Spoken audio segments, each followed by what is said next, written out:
Okeza akaita kusaba moyo ku machago olunaku olwaleero nkubuzaako mulungi yaleero nti wasuze otya nkwaniriza ku program Sumula Kigula Lujju ku telefine ewaka ka Buganda akayimba nteze engalo okuva eri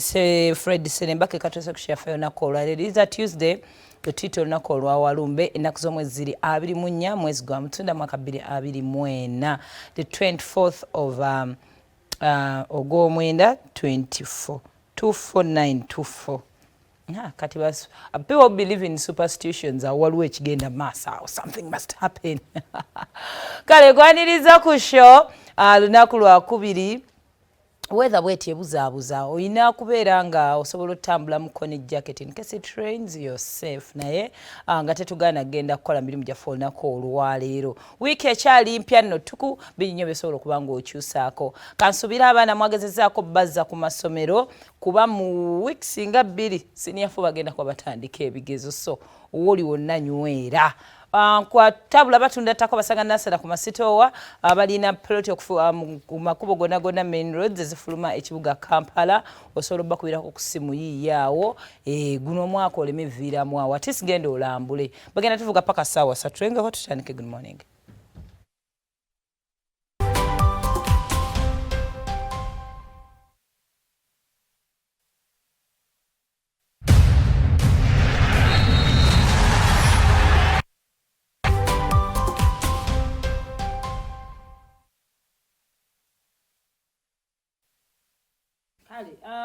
Once again, good morning. You know, program Sumulula tupaka sawa 3 nga tukukutemu ebisanyusa oli wadde mbokulako kyosobodde okulaba genda okole kye kisinga obukulu ffe tugenda langa tabula wano ogambe nalinda basumula saasobola ggula ttaka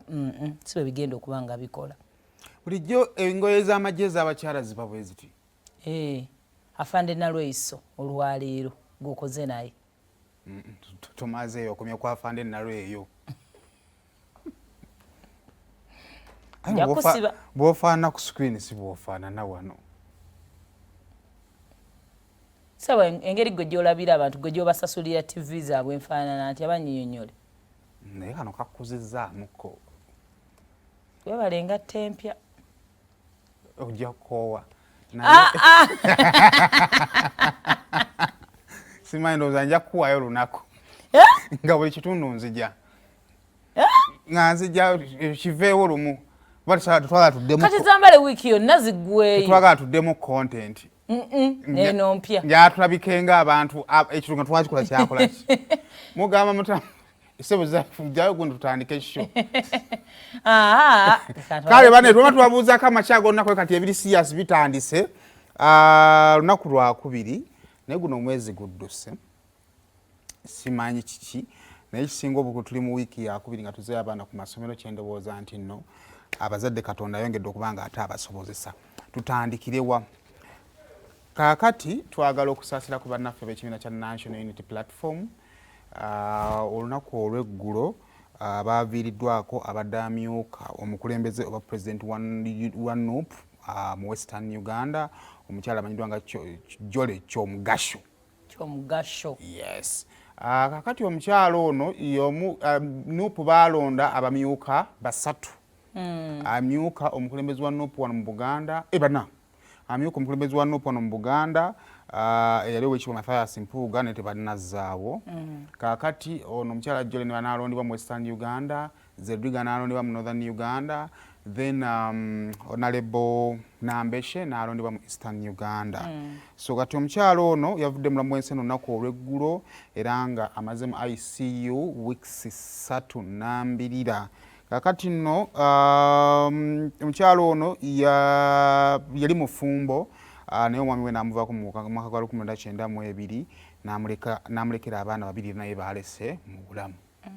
Kakati ebyokuziika bijja kuba nga bitegeezebwa mu maaso awo naye nga olumbe lukumiddwa mu maka ge we twogerera. Emyaka 3 Yes. mu 2 emabega. So obubaka obunga obulaba bwe bwakulembera National Unity Platform NUP Honorable Robert Kyagulanyi Ssentamu mweyavuddeyo n'avaayo n'agamba it is with great sadness that I announce the passing of Honorable Jole Mugisha, the National Unity Platform Deputy President for Western Uganda. Mama Jolie has passed on this afternoon from Mbarara Regional Referral Hospital, where she had been admitted in coma for several weeks. Mama Jolie will always be remembered as a true Ugandan heroine. The communication will be made in due course. Kale ebyo nno byebyo twagala okuba tusaasirako bannayuganda bonna olw'amawulire ago agatali maki malungi. So ebyo byebyo tujja kwongera okuba nga tubawa update gye bunajja mu maaso awo mu mawulire gaffe n'ebintu ebirala bigenda okuba nga bijja biriwo ebityo. Ne munnange nga Mama Jolie akamala okuva mu bulamu obw'ensi eno tulese ati tugenda mu kkooti. Kaakati no munnange waliwo munnayuganda amannya ge ngenda okuba nga nkufunira wano. Munnayuganda oyo yavuddeyo n'akwata abantu ba First Famire n'abakasuka mu Constitutional Court. Kaakati nno omusango nno gwalanga agulanze abantu basatu balamba. Kaakati nga mu bantu abasatu balanze erinnya lye bamuyita erinnya dinoonya wano. Kaakati akutta abooluganda First Famire abantu basatu balamba okwo kuliko omukulembeze w'eggwanga era nga ye minisita w'ebyenjigiriza Honorable Jenerali Kataha Museveni n'amusindika mu kkooti n'akwata First Son era nga ono ye CDF Jeno Kainerugaba Muhoozi naye n'amusindika mu kkooti n'akwata muganda w'omukulembeze w'eggwanga Jeno Salimu Sale naye n'amusindika mu kkooti. Kakati omukulu ono agamba nti nno bano bafudde Uganda Feudal State kubanga baweebwa ebifo mu ngeri etali ya mu mateeka kigenda okumaliriza nga Uganda eddukanyizibwa ba Luganda bako na ba mikwano n'ab'eŋŋanda bako n'ab'emikwano. Otegedde bulungi. Kakati no munnange ng'ono ayita mu bannaffe aba Thomas and Michael Advocates Ogwanga Tegule yakutaddeyo omusango mu Constitutional Court era nga ayagala kooti esala amazima ddala abasatu bano bagwanira agafo ge balimu. Aho nno kati abanawo batuuse ndabako gundi ekakati oyo Anthony Jeno naye yagattiddwako ng'okunakiriwa ekiwanuka. Naye ndowooza yagattwe kubanga yalina ndowooza okwapuruvinga ennondebwa y'abano nga bw'akwasaganya amateeka mu ggwanga. Kati ekibuuzibwa kimubuuzibwa yaliwa ng'abantu baweebwa ebifo bino bya kazini omukyalo omwana gwe bikwatako ne gwe bitakwatako. Kati abo tetumanyi tulinze kkooti kutuula esooke munnange gutandika ddi owulirwa kuliko abajulizi. Era ndowooza kati Anthony Jeno kiri wakiwanuka yalina okubeera omujulizi omukulu. Baayita mu nteekateeka ki lwaki ono yaweebwa kino lwaki ono yaweebwa kino n'ebifaanaganako bwe bityo byetugenda okubeera nga nabitulinda tulabe biggwerawa. Awo nawo weetuli kakati ali guno headline eno eya David versus Goliath. Lero monitor mwebale bano eba Goliath oli David yetegule. Goliath beba n'abaloopebwa naye ekibuuzo kinaatuukirira David kye yakola Goliath kwokwevasinga kusoboka. Naye Victory David gye yafuna ku Goliath asobola ogifuna gyosabirira ani mbuuza bubuuza totambuuza bintu bya gwananisa ekibuuzo mu Victory David gye yafuna ku Goliath n'agifuna video n'akatwala ngaki embozi gwagireese gy'eŋŋange gwe kati oli ku saidi yaani ya David ya Goliath nga David mwagaza ki Bible mwagifiirako ddala bwe mutyo tugisoma kire emisano tugyagaza ki budde bwakakya kyokka twaha kati banoonya ababadde bawagira anti ekyo kyembuuza saidi ya Goliath kakati ngowagira David nga ne twaka kagabo yeegasse ku ba Goliath kakati ne twaka kagabo ono anajjukirwa mujjukira mu ssaga y'obukadde obwali anooba obujjukira oyo nno munnange yavayo n'akkiriza nti nze onnange obukadde ana bwampeereddwa sente yaziteeka mu kisawo ng'ekyo bw'okiraba n'azitwala ku paalamenti. Bw'atuusa sente ku paalamenti sipiika Amongo n'amubuuza mwami Twaha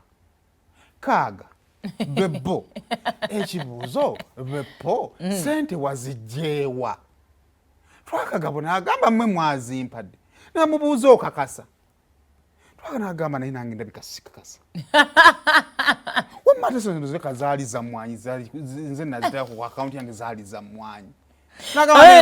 munaye tulina bu bizinesi obusomboola ssente mu nsaasi banaye ndowooza zimu sente zava mu bizinesi nti tezivangako wa sipiika kuzimpa kakati no munnange awe yatandikira okufuuka omwana omwebolereze okutandika okugamba era awuteyazidde amabega yatandika okubeera nga ate buli kintu ekiri mu nupu kyawulira nga tayagala nga ye abeera ku opposite kakati no munnange twakayakoyo okubeera nga yeekweka n'omwana ow'obuwala yasizewo n'agamba nti bannange mmere gye siva bambi ono ye munnange yammanyidde ennaku neyeegatta kwenaaleemu ekiwala ekitaamata obuta ono no munnange abeeko waagwe ensemu bamuzanyo basindikiza eno mu bimyufu tibamusindiikiriza ate bw'aba eno yasooka kusaidinga ne bannaffe aba Piero yo oba ojjukira era ng'agamba nti akkiriziganya mu ndowooza z'omukulu ani CDF Muhoozi Kayini Lugaba n'ekisinde kye kya Piero kyokka nojja subscribing anti madde mpapa Piero yu kakati no munnange ndowooza oluvannyuma lw'omukulu okuvaayo n'alangira misana ttuku nga buli omu alaba nti no tagenda kujja ku bbalo ya 2026 yabadde alina okuwulira ekiragiro kya mukama we yeegatte ewali amaanyi bamugambye genda kulonda tebamugambye genda weegatteyo anti osobola kulonda gw'otayagala awuliriza ekintu kyabwe naye tekigamba nti ate ekyo kirekeewo ekisinde kyo so Dr. Twaka Kagabo bw'atyo n'abeera nga yeegasse ku NRM era nga bannaffe abantu b'e Bukoto South twagala okuba nga tubanjulira memba wa NRM omupya era ndowooza yena mijja kubanga emuwa kati kambuuze abalonda nno tulina ennaku eyajjagira ku kadi ya NOB n'omuwa akalulu tanamalako na taamu gye wamulonderako asaze enaku zino tufa nnyo ku mpeereza tukyafa ku kaadi ate waliwo netundu yamala mu Piero yu nopu naagimazemu akaseera kano kagimalamu emyezi nga 5 ku mwaka oyo Lwanga owe Lugazi abo nopu tebagimazeemu nnyo kaseera kangi ne balaba ekitangaala yellow is bright ya sunshine kale abantu b'Ebukoto tubayozayeza okwaka kati abagenze n'abalonzi bonna anti of course abagenze bagenze kulya abazigiridde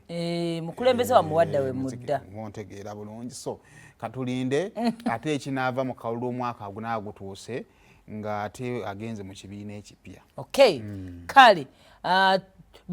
mpozi na oliwa pira tumwaniriza tukwaniriza nnyo bane mu kibiina era twala okutegeeza nti nno akulira empisa yakava mu kkomera so ni ate mpira olwedde gyali kati simwaniza mpira ate manina mwaniza mwenale ate mwenale mbesiyo ani aliyo bavaayo njagala eddakiika no zigenda kakati munnange waliwo ripooti eyakoleddwa bannaffe ripooti yakoleddwa naye ngeri mu lupapula lwa Daily Monitor eraga nti bannange obutwa bususse butya nti bukolerwa ku speed yabenyi tuyingiza netanatane z'obutwa abantu abafa through poisonous stuff basusse okuwangana obutwa not necessarily nti nkutabulidde obutwa n'embukuwa naye waliwo ebintu byetumanyi ebiri poisonous kati nga abantu tebabyegendereza nebimaliriza nga bibaviiriddeko ki obulabe ngenda kuba mbikumenyerawo wansi kakati ku ripooti yakolebwa 2022-2023 ngeno yakolebwa the Directorate of Government Analytical Laboratory eraga nti poisoning contributed oba is contributing to more than 11.4 deaths per 100,000 people. Ebitundutundu 11 ku buli 100 ku bantu 1000 oluba lufa bafa butwa poisonous stuff bantu nga 1500. Kakati omukulu spokesperson wa Ministry of Internal Affairs Simon Mundei bwatyo yatumenyedde wammanga n'agamba Eastern region yesinga abantu okuviirako okufa mu bintu n'obutwa munono nga mulimu nga district ezikulembedde mulimu Palisa, Budaka, Kibuku, Mbale, Serere, ne kuumi eyo nayo waffe kakati awo ne baddirwa banafu aba Northern Uganda ne kuddako Western Uganda Isingiro kati mu Central Uganda Greater Masaka as a district in particular kyesitegedde kati ebintu ebirimu obutwa babiconsuminga tebamanyi yes mostly abamu tebamanyi kati nga onogamba a snake is poisonous obutwa omusota egukubojja eyo death is counted as a poisonous death. Now kakati bakulaga wano nti causes esingira ddala ebisinga oleeta obutwa bwevaamu ebitwa agrochemical products factory zicontributinga ku bitundu 42 n'obutundutundu 4%. kati esererewa Burundi Paris awali amakampuni mangi osanga nti abantu babeera mu environment bo nga tebafaayo ki kigenda kuvaamu balya n'ebi expired anti ebyo nabyo bonna butwa nga tunagamba food poisoning tugamba ku poisoning si anything nga omuntu human nze omuntu siri supposed to consuming it becomes poisonous to bulamu bwange guno omukka guno gwe tulaba nti emotoka tulina mu region like mu towns tulina emotoka nyingi oyo carbon monoxide naye abadde yanokeddwayo nga kyekintu ekimu ekiviirako abantu okufa kale